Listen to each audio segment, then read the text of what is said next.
Yeah, I mean, you have to figure things out. Yeah. So that's good. You had a ton of experiences before you landed in Antigua? Mm-hmm. Antigua. How was that? It was a tough 4 years. So go on. The Caribbean med school system, for anyone that doesn't know how it's set up, they're easier to get into, easier like entry, but it is very hard to actually stay motivated and stay disciplined and get through the program. And a lot of it's because they don't have the same, at least then at that time, some of the schools in the Caribbean didn't have the same infrastructure that the U.S. med schools have. Almost the hand-holding. The hand-holding didn't exist. We were basically self-studying a lot of the time. Like, we had our didactics and we had our classes, but, when you're in a class of 300 kids in your school, like, are you getting individualized attention?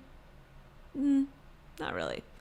So the people that really got through those programs are the ones that are the most disciplined and the ones that are the most motivated. And so I think along the way, like the first 2 years were actually a little bit more supported, but as soon as we got back to the States to do clinical rotations and study for step 1 and taking step 2, all of that stuff was purely like self-discipline and motivation. Yeah. Like, if you got through it and you had to kind of know how to set up clinical rotations, you had to know who to network with, the value of networking, like figuring out what service and what field you want to go into. I'm not surprised I ended up finding myself in psychiatry, but I actually explored, much like my college experience, I explored every other option before I actually decided psychiatry was it. Did. So psychiatry was one of my very last core rotations. So I thought before that I was going to actually do OB. But just so people know, your first 2 years of medical school, you typically are sitting in a classroom and they're just teaching you like you would in a normal like college class. And then usually your third and your fourth years, you're doing clinical rotations actually in the hospital. So that's what Swati was talking about. And was that your third year where you were doing your OB-GYN rotation? It was my very first rotation. So I was wide-eyed and bushy-tailed third-year med student coming into my rotation, ready to learn everything, happy to finally be on U.S. soil, OB-GYN. in a U.S. hospital. And, in hindsight, I will say the things I think that stood out to me about OB were that, one, on that rotation, I had a lot more individualized teaching. So I learned a tremendous amount from the attendings I actually worked with. I had I think it was like a 2-to-1 ratio with my attending. It was fantastic. Wow, okay. And then right after that, I did a gynecology elective where I had a one-on-one ratio with the attending I was working with and got to scrub into all these surgeries and really I learned so much. Yeah. And just having that kind of individualized teaching and attention really inspired me. And not to mention I think I really liked working with the patients because they, for lack of a better way to explain it, their raw emotions are out there, hormonally based or not. They were really struggling. They were really vulnerable. And I felt like the impact that I was able to have with them was very gratifying. And so when I actually look back, it makes complete sense that I liked that aspect. Mm-hmm. And so then I tried to explore all these other fields, nothing else fit. And then I found myself doing my psychiatry electives. And then, of course, all of these experiences I had from college when I worked with autistic kids and families, and all of that stuff just fit. All of the reasons why I liked OB, the exposure I had in psychiatry, again, very individualized teaching. That probably had a lasting impression. I think on my psychiatry elective, right after I finished my psychiatry core, I was working with a child and adolescent psychiatry fellow at the time, who actually was very instrumental in getting me to go into the field. I will give him a shout out, Dr. Wadial. Okay. I don't know where he is. You know his Instagram? I don't know if he has an Instagram, but he's in Chicago. Yeah. He actually works with the population of autistic kids, and he's made that his niche. But I haven't talked to him in a couple of years, so I'm sure he'd appreciate knowing. Hey, you look up his info. I'll put it on the. I actually think distinctly remember being on that rotation with him. He was a first-year fellow, and I had been on my rotation with him as long as he had been a fellow. And he said to me one day, you know, you would be really good at this. Right. You should really go into this. And like he put the idea in my head like a seed, and then it just grew. I actually, you know, I think that just like that statement was awesome. That like was everything. it really like gave me the confidence I needed to make a decision to go into the field. Oh, I almost got caught in the OB-GYN. Oh yeah, and I am so happy I am where I am now. You would have loved OB-GYN. No? I would not. I know. You know what? I think I would have loved it. I think, like most of us, right? Like we chose medicine for a reason. Like all of medicine is to some degree appealing to us. Mm-hmm. And if we're the type of people to find what we want out of an experience, like to make the most out of an experience, most of us could have made other specialties work, right? But I think choosing psychiatry, it was just such an easy decision because it was just something that came so much more naturally. At least for me, I felt like I wasn't trying as hard, and it just like I was learning the things, but like I was able to apply all of that so easily, and yeah, it was an easy decision. So after so that rotation was actually in Louisiana. So okay, I'm getting to how this led me to the next stage of my life. Yes. So that rotation and that the fellow that I was working with was at the LSU residency and fellowship program there. And so in the midst of actually doing my electives there, I ended up applying to residency and actually matching my first year at LSU Shreveport. So I actually went there for my first year of psychiatry residency. Ah, okay. Okay. Yep. And then I went into the match a second time and transferred programs between my first and second year of residency. And I transferred from LSU Shreveport to Drexel. You've been around. Yeah, so I lived a little bit of everywhere. Yeah, from as a kid and then as a professional. You've been around. Yeah.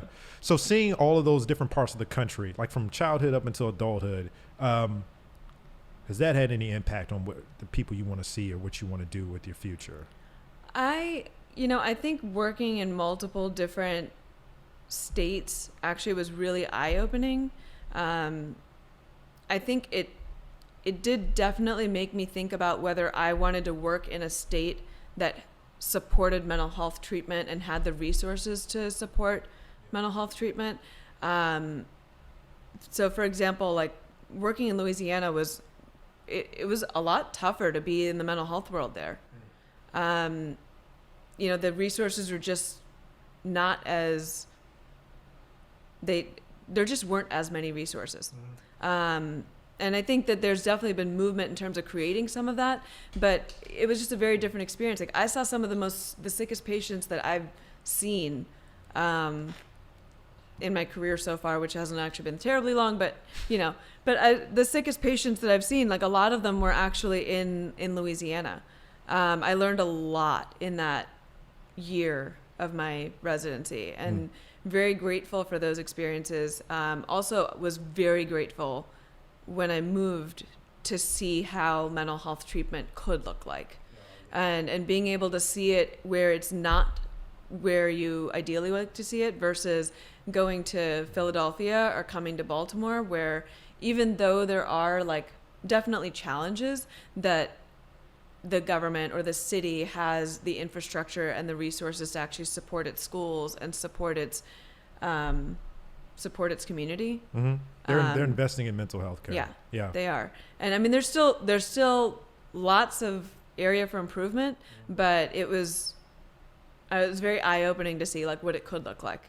So it definitely taught me a few things about like where I'd want to work. Like I knew that I may not be the type of person to just be dropped off in the middle of nowhere and be able to create an infrastructure. Like I was like, okay, I don't know if I could do that. Or I kind of knew that I was like, well, I don't know that I could go back to Louisiana and work. Like it was very hard for me to be there and try to create something where I didn't feel supported to create it. Not the way it was set up back then. Anyway. Right. At least at the time and that's also my perspective as a first year resident. There's many things I probably didn't know about what was available and what did exist. And, I have to say, like, I probably didn't know everything, and that was just a small snapshot I got. Yeah, I have a feeling there's a lot of stuff we're going to start learning over the next 5 years. And the other issue is you're learning it as things are rapidly changing. Yep. I feel like the view on mental health is so different than it was 10 years ago. Mm-hmm. If you go on Instagram, you got your Instagram page. If you go on Instagram, the amount of psychology and psychiatry pages that are just motivational, words of wisdom and motivational words, I don't know if it would have been the same 5 years ago. Yeah. The stigma is going away from mental illness. It's still present. Yeah. It's still Absolutely. present. Yeah. Well, I think there's a lot of talk about destigmatizing, but like, I don't know that a lot of people just understand what that actually means. Like, the words are there and people are saying, oh yeah, we should destigmatize, but like, to understand on a concrete level, like, what does that mean to destigmatize? Like, what does that mean in terms of when someone says they're troubled or they're having difficulty? How do you respond to that differently if you're destigmatizing versus stigmatizing? Mm-hmm. So in your own words, what would you say would be the takeaway from saying, let's destigmatize mental illness? I think it's more so about like giving people the tools to understand what to do instead. Right? It's really easy to say to someone or say to a kid, like, don't do this or don't do that. But if you don't give them a replacement behavior or a replacement statement, like, they're likely not going to be successful. Right? So, for example, like when I talk to families or I talk to people, and like one of my first posts that I put up on my professional Instagram account was about mental health representation in the media.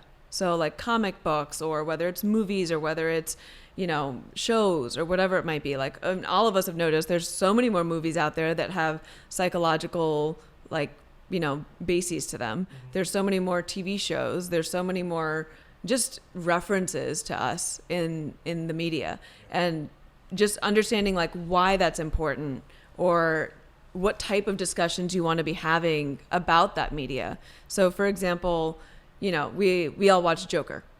Right. Almost everyone watched Joker last year. Loved it. Yes. And it was fantastic. It was a great movie. But it's interesting because some people will walk out of watching something like that and immediately try to think and ask me, what do you think he's diagnosed with? Versus like talking about like the more complex socioeconomical challenges that were portrayed in the movie. Like, or it's less about like, what's the diagnosis? It's more about like, can you understand how trauma can influence someone to behave in such erratic ways? What went into that person's behavior? Right. Because we're all complex. Yeah. And diagnosing someone without reason, or, giving like a label without a reason or without a justification or an understanding of like all the things that led to it, it's a misrepresentation of what we do. Yeah. I agree with our, I don't know if it's the APA or whatever governing body we have that does not like it when we make diagnoses of people that are in the media. I mean, people make diagnoses for Donald Trump all the time. Right. Many other public figures. But the thing is that the scary thing about that is, I wonder if that's a persona versus who he actually is. It might not be the best thing ever, but it's best to have someone in the room, talk to them, and try to figure out who they are as a person, versus what sort of image that they put out there. Yeah. Well, I know this myself, right? Like, I think about this now about, for example, this professional Instagram account. Like, I put so much thought into what I want my persona to be on that account versus what I'm comfortable with my persona being on a person-to-person level, like with my friends. Right. And like in an ideal world, I want to be myself in every single environment. Right. But you can't be. You can't be.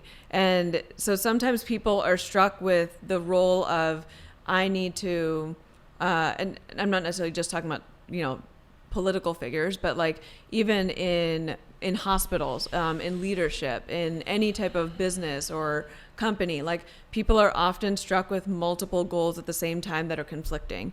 I need to appear like I'm strong and I'm a leader and I know what I'm doing so I can instill confidence in people, versus I need to be vulnerable and engage them, and like when to do what. It's a very difficult task. And just like being a parent, like you don't know when to self-disclose and validate your child versus when to just tell them, hey, I just know better. I need you to do this. Right. Yeah. Taking a snapshot of somebody and then diagnosing them it's not the right way to go about things. No, I completely agree. So where do you see yourself going from here? Well, I've learned one thing, that where I thought I was going to be in 5 years is not. I could not have predicted where I am right now 5 years ago. I could not have predicted it 3 years ago. If you asked me a year ago, I would have not predicted it in its complete, like, in the way that it's actually happened. Like life happens. Yeah. Yeah. So I am leaving, let's say about 20% of this probably like undetermined and kind of flexible, let's say. Yeah. But ideally, I want to grow my private practice. Like I know the different avenues of work that I really enjoy. I really like working with families. I like working with adults as well. I want to continue doing both medication management as well as psychotherapy. I would love to continue teaching. At my hospital position right now, I supervise and precept a Georgetown child psych fellow. So that's been fantastic. I mean, I think being able to teach the next generation, even though he's not really next generation, he's my generation, just a year behind me. But, but being able to teach is like, it's something that I really enjoy. So I definitely want to continue doing that in some capacity.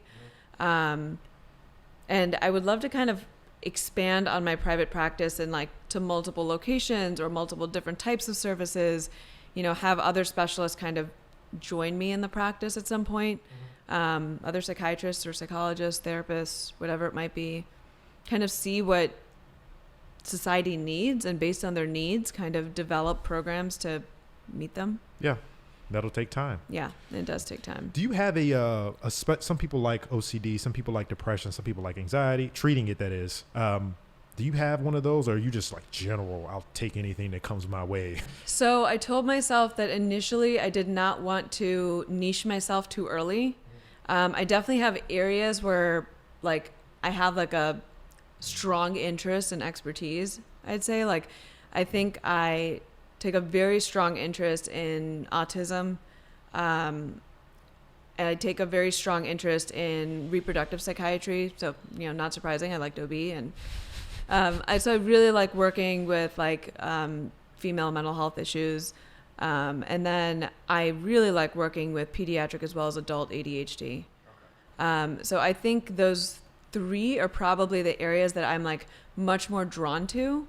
But I still have my bread and butter of everything else. And I think I've tried to stay open-minded because I know that as I go along, like other things are going to just kind of find me when I don't expect them to. Well, what's your plans? Well, I'm going into private practice myself, but I'm moving to Los Angeles. And if you look around this apartment, like it's, I'm not saying my place has looked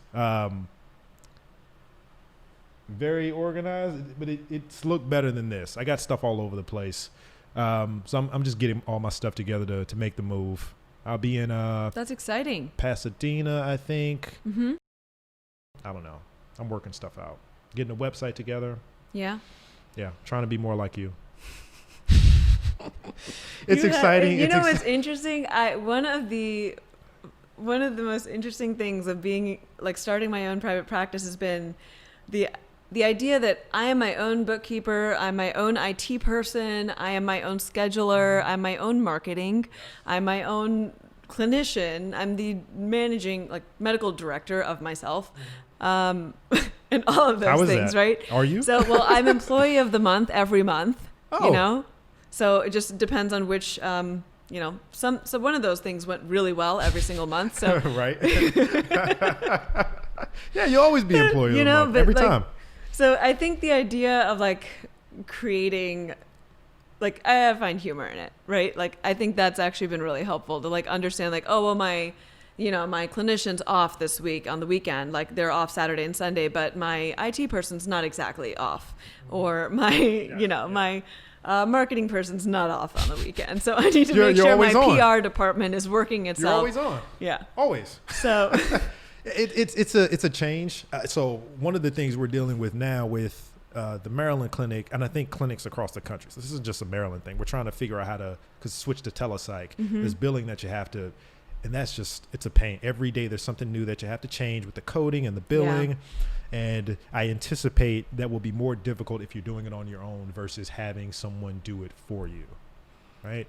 Your own Depending scheduling. on if you're insurance-based versus private pay. Yeah. Well, Yeah. I mean, your patients are going to need advice, I would imagine, on how to do some of that. Mm-hmm. I don't know. I think it helps with just being knowledgeable about it. And usually there's someone you can pick up the phone and call. And ask. Mm-hmm. You won't have that. So I will say one thing that's been really helpful for me is for those of us in medicine who, and myself actually, and I'd have to say, like, I have a hard time asking for help. And I have a hard time accepting when something is like I bit off more than I could chew. Toxic femininity. Yeah, that. So, and I will say that I think having the private practice has been a really eye-opening experience in that way, that I've had to get really comfortable with asking for help and asking for input and asking for advice. I'm really happy with the network of people that actually are also in private practice. So there is like, there's this private practice psychiatry, like Facebook group, for example, or there's a DC therapist link group, and a listserv. And those are just two examples, but like, and you've seen some of the physician groups on Facebook that are, all physicians in healthcare and stuff like that. Those groups have been such a blessing.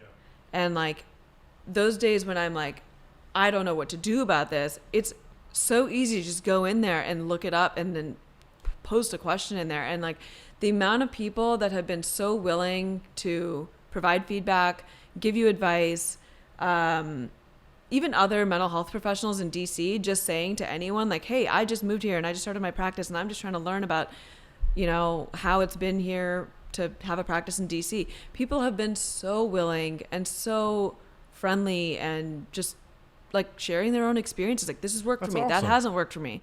Yeah. Like asking has been like almost, and that motivates you to keep asking. Like, oh yeah. So if you need help with something, somebody's there for you. Yeah. And then when they respond in that way, you're like, oh, I could do this all the time. Like, so I'm actually getting a lot better at it. One of the big things with private practice is you're alone, right? That's kind of the fear. You'll be lonely.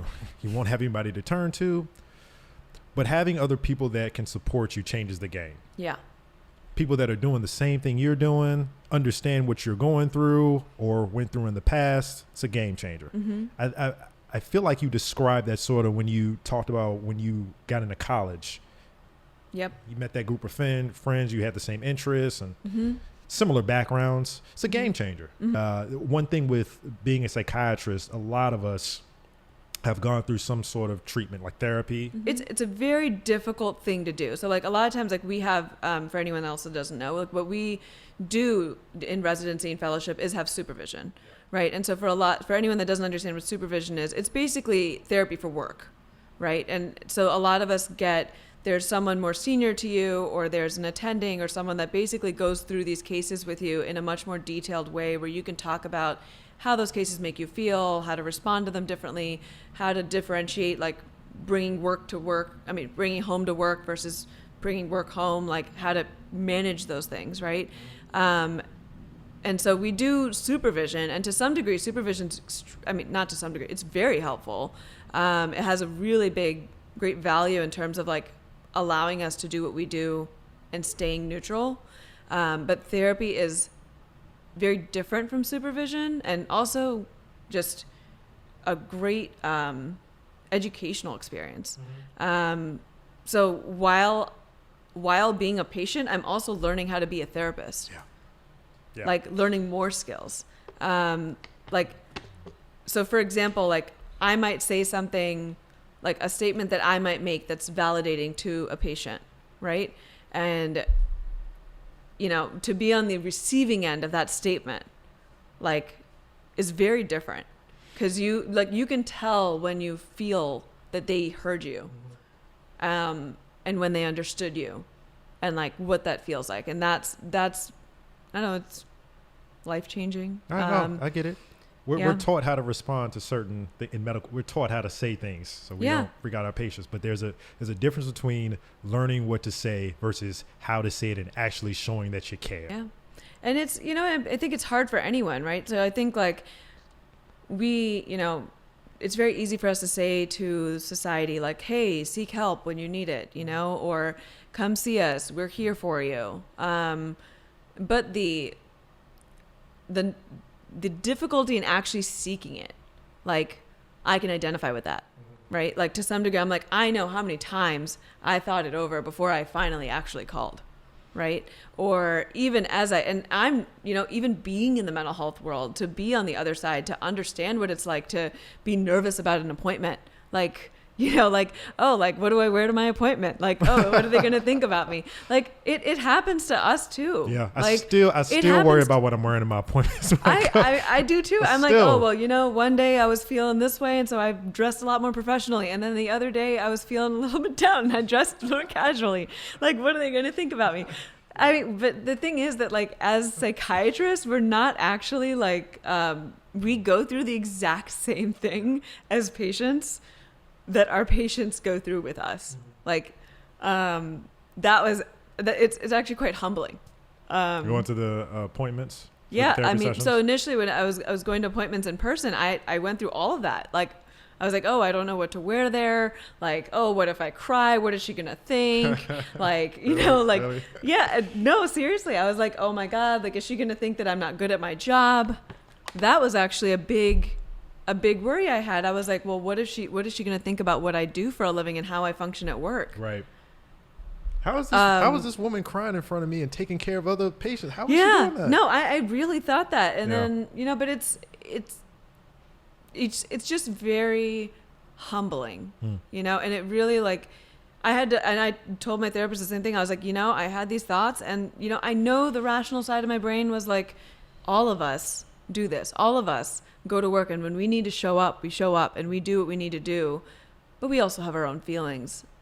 And like, when there's a time and a space to express them and like, it's appropriate. Like in that setting, I'm like, this is my space to be emotional if I want to be emotional. It allows me to be who I am, when I'm seeing patients. Yeah. So it frees you up, And it allows me to be not just at work, but even personally. Like it allows me to be who I am with my parents, with my sister, with friends, in relationships. Like it, makes things better for everyone around you. When you know what mistakes you are making or have made in the past, it helps you to prevent them in the future. Yeah. I hear what you're saying. Okay. Yeah. All right. Well, that's what I'm doing. Did you have any other? No, I don't think I had any other. I legitimately thoughts. don't know what I know what I'm gonna do, but I don't know what's gonna happen when I get there. I really don't know because I have to move cross country and then open the practice on the same day. So I don't know. Have you considered taking some time off in between? No. I have issues with just stopping and relaxing. Like I mentioned, when the COVID thing first hit, I mean, I had to motor down. And I think after you motor down, that's when you realize how quickly you've been moving. I don't know, but I still need to do things I just can't relax too long. If you look, people on my Instagram might know what this is. So this is Eleanor.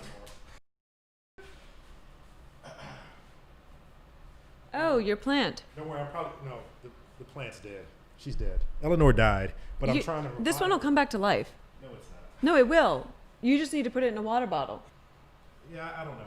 It's not good. Just put it in a water bottle and let it sit in your window and get some light. It'll be fine. If you say so. My mom has a green thumb, so I, by association, think I have a green thumb, but I actually don't. Yeah, this one isn't gonna make it, Swati. This one's dead. Look at that. It's dead. No, just a part of it. It's still green at the bottom. That means that you might have hope. Here's the point There's that I'm making. Roots here. Here's the point I'm making, Swati. Yeah. I even when the COVID thing happened, I had to find like hobbies, and this is one of my hobbies. I'm trying to like just grow a plant, and the goal was to keep it alive. And when I bought it, it was already dying. But I'll take your advice. I'll keep trying. It's hard to it's hard to take something that's already dying and I know. like, But this kudos Eleanor, to you though. That's a great task or skill that you are trying to develop during this quarantine. Eleanor shelter might at make home. it. She might Eleanor make it. will make it. Will she? Mm-hmm. You really think so? Yeah, put her in a water bottle and put her in the sun. All right, I will. Okay. All right, well, we'll wrap things up, and you'll help me get Eleanor set up. Just put it in the water bottle, huh? Yeah, Are you sure? yeah, especially the ones with the roots. Oh, we can. That's what my mom would do. We can turn this off, actually.